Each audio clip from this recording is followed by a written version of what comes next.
Alright, hello guys. So I showed you in my 2x2 video this cube. This one is really big, and there are a lot of advantages for having a big cube. One, it's a fun challenge. Two, it functions as a 3x3, because you can just pretend that this is one edge and this is just a corner. And number three, it also functions as a 2x2. I can do a whole 2x2 solve on this, like.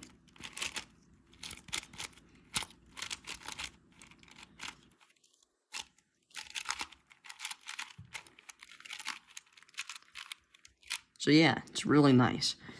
So, I've actually seen very few original Rubik's 4x4s, so most people that have a 4x4 generally have a speed cube, but those of you that have original Rubik's 4x4s, I'm sorry, this is probably going to give you a bit of arthritis. So, anyways, I'm going to be putting the scramble up here, and it's a pretty long scramble, so if I put it up here right now, it'll just cover the whole screen. So, anyways, I'll see you guys in a few seconds.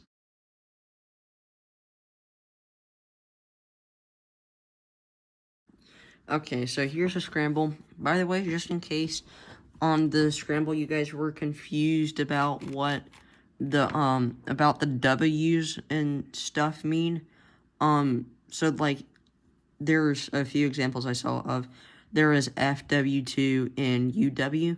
So if there is a W, or if it's a lowercase letter, you're going to do a double turn like this. So this would be an RW and an R prime W, FW, FW2, and things like that. So, anyways, onwards to the solve. So first step that we're going to be doing is we're going to be solving the centers. It's always good to have a 3x3 nearby, or any solved cube for that matter, because since there are no definite centers, you have to make sure everything's in line. So first thing we're going to be doing is we are going to be making bars. Now, this is where you have to have the ability to, you have to think about it. So, this is also known as intuitive solving. So what you're going to be doing is you're basically just going to be piddling around until you get a bar like this. Now this is called a bar because, well, it's two pieces in a straight line like this. This is super useful because if we find another bar like this, what we're going to do is we're going to make it to where they're in the same, where you can basically see both of them, or they're in different lines like this, and you're just going to move them until you get this. And we're basically going to be doing that with all the centers, but for the yellow face, you might have recognized. Now, wait a minute. Whenever I move this up, what do? Well, what you do is you move it to where it's a clear space like this that doesn't have yellow in it, and you move it back down. It's okay if there's an extra yellow piece that gets caught or something along the way whenever you're bringing it down. We'll solve that later. So, now what we're going to be doing is we're going to leave this white center intact, and we're going to be building the yellow above it. Make sure you build the yellow above it, or else you won't even be able to solve it. So, okay. So, basically, we're just going to be intuitively solving this whole thing. So, next thing we're going to be doing is, I'm just moving this so it can make the future steps easier. So, we're going to be pairing these bars like this, these two pieces.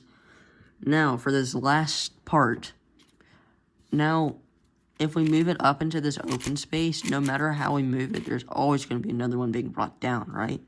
So what you're actually going to want to do is you're going to want to line up the two pieces.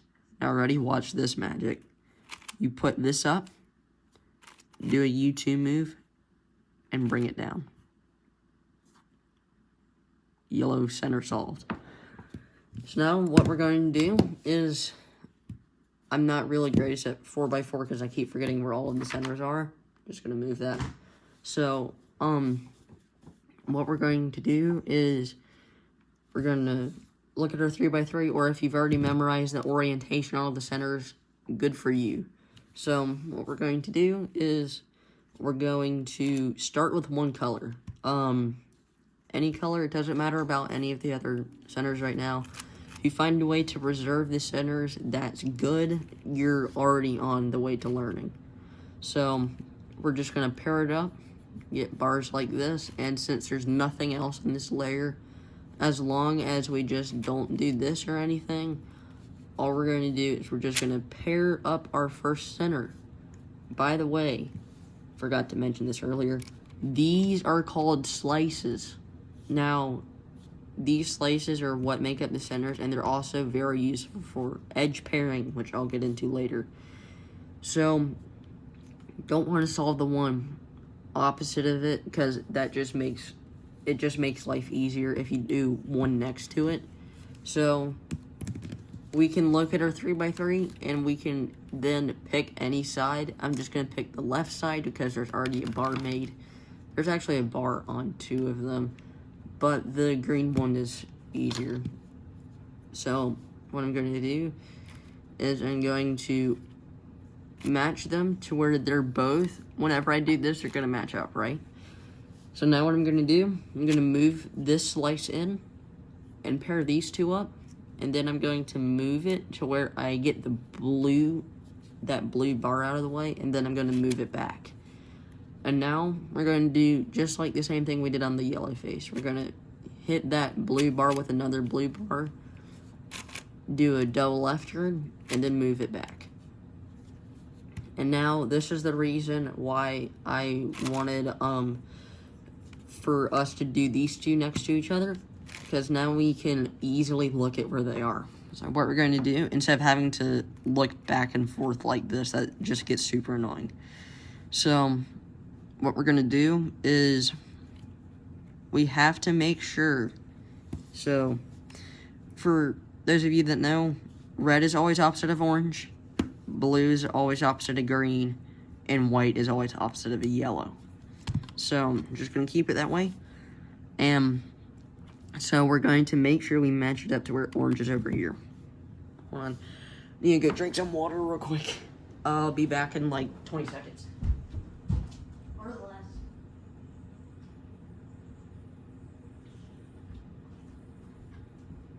less. Okay. Whew. Okay, I can breathe again. I'm just kidding, I could breathe before. So, we're going to make sure this orange is across. So we're going to do like we did on the yellow face. Hit that orange with that other orange. Do a 180-degree turn. And move it back. Now, for some of you, you might have gotten a case like this. Or a case... Hold on, let me see if I can get it paired up. Or a case like this. Or even a mixture of the both. So, for a case like this, what you're going to do is you're going to match up one of the sides. It's going to go ahead and create a bar, and you're just going to move it back, and it'll put you into this case.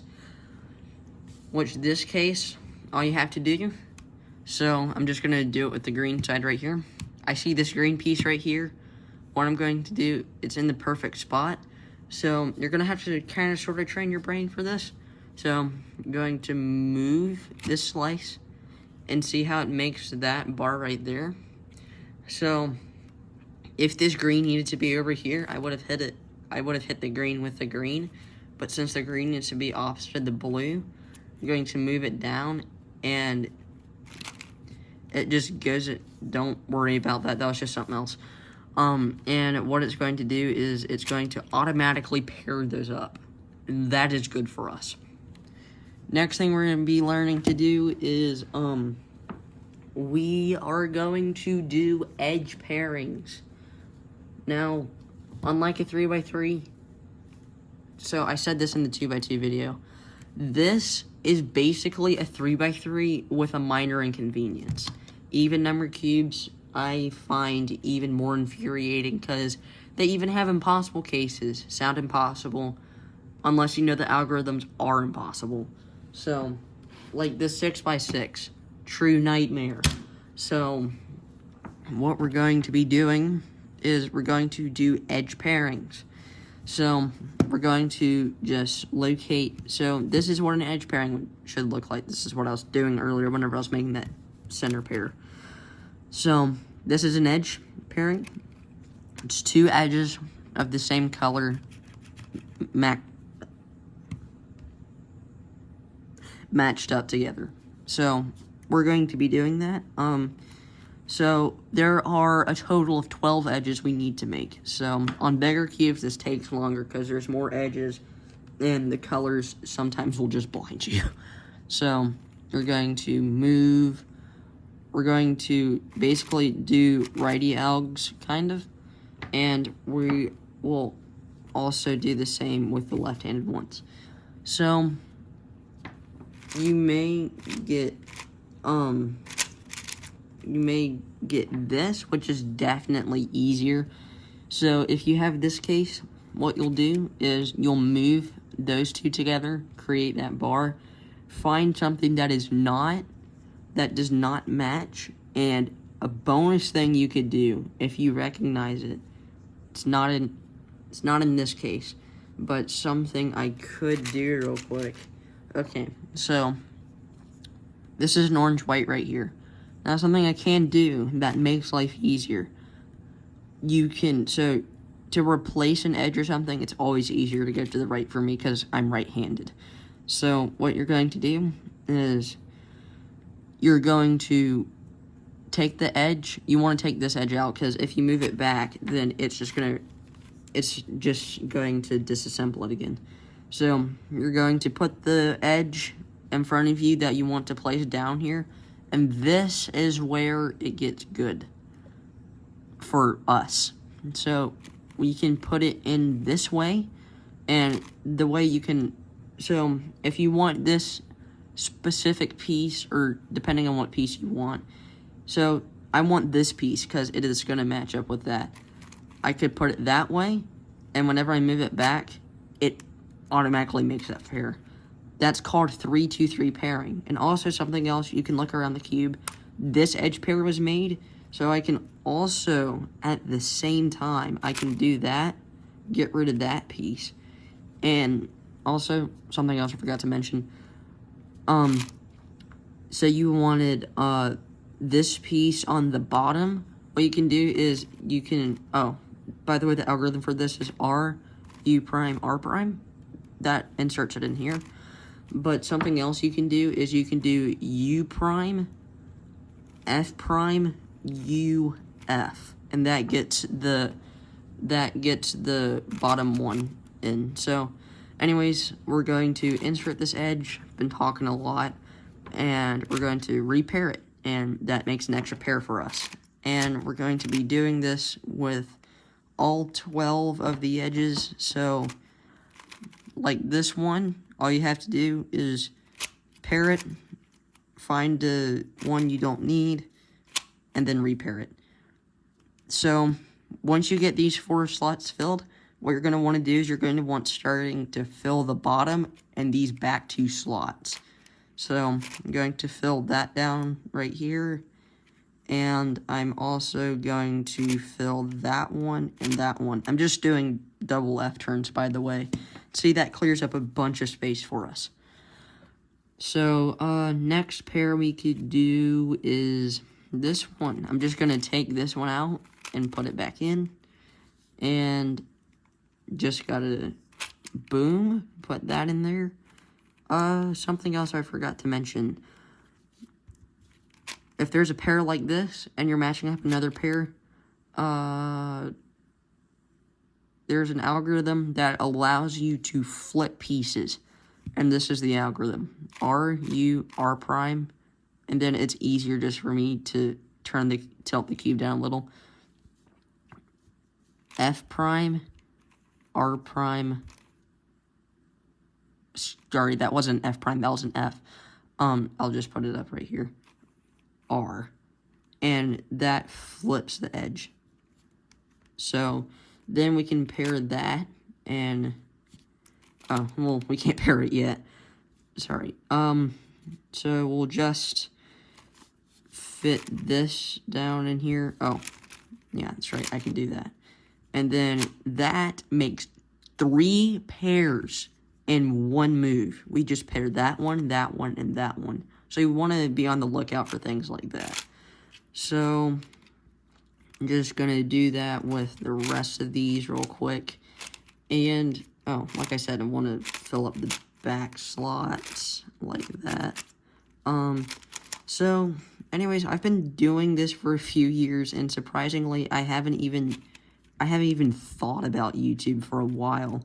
I just now thought about actually doing it. So, I'm glad I get to do this now. Because this has actually been a dream of mine for a while. So, yippee. Yeah, just gotta make a few more edge pairs. So, this is the last one. The last 2 pairs. Now, this is where no matter every single solve, you're going to need the flipping algorithm. It's like F2L. So, what you're going to do is, you don't want them in opposite slices like this. You want each, so this is red and yellow, and blue and yellow, and blue and yellow. This can also occur whenever you're doing any of the other edges. So, what you're going to want to do is if they're opposite, you're going to want to flip one of them, but if they're in the same slice, you don't want to flip any. So, for those of you that have them in opposite slices, do the algorithm, the R, U, R prime, F, R prime, F prime, R. That should flip them.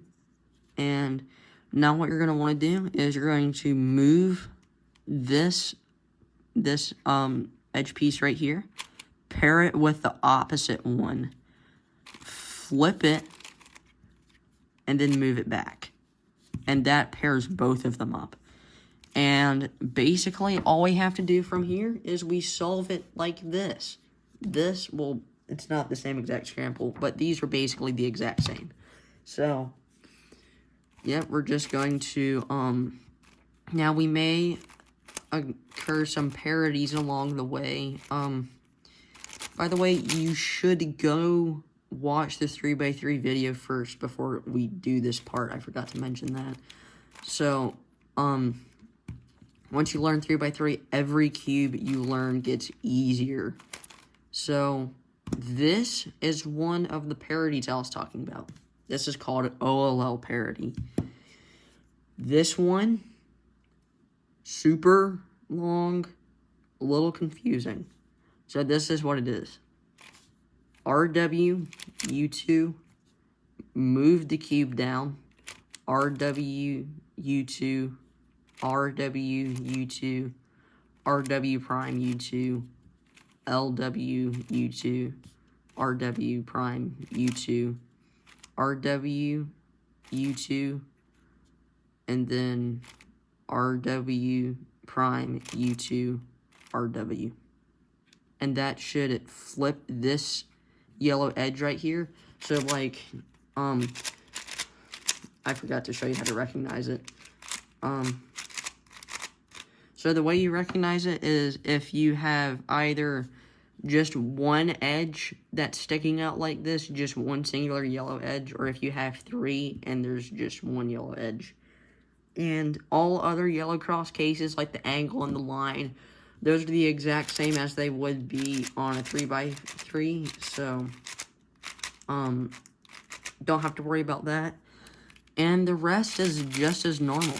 So, go ahead and speed solve through this part. And there is another parody that we can run into that is very unfortunate in all solves. Also, same thing with edge swapping, with adjacent corner swapping and opposite corner swapping. So, you may recognize, hey, this is impossible on a 3x3. You're correct. This case right here is impossible. So I can do any algorithm. I said any algorithm. There we go. And this would be impossible. You might recognize that. So, even if you went, hey, from the last video you showed us, T-Perm solves it. It does solve the edges, but those two corners are unsolved. So, there's one last algorithm that you're going to need to learn. This one's short. First time I learned it in 5 minutes. This is it. Ready? So, actually not sure on the permutation of this. Not permutation, notation of this. I'll search it whenever I edit this video, and I'll put it right there. So, here we go. This is the algorithm. So, this move right here, twice, and then a U2, and then this move twice again, a UW2, and then this move again, and then twice, and then this move twice. And that should solve it. Congratulations, you just solved the 4x4. So, thank you guys for watching. Remember, like and subscribe if you like these tutorials and stuff. And this is the last one I'm going to do for right now. So, anyways, I'm going to be doing one for 5x5 later. So, anyways, see you guys.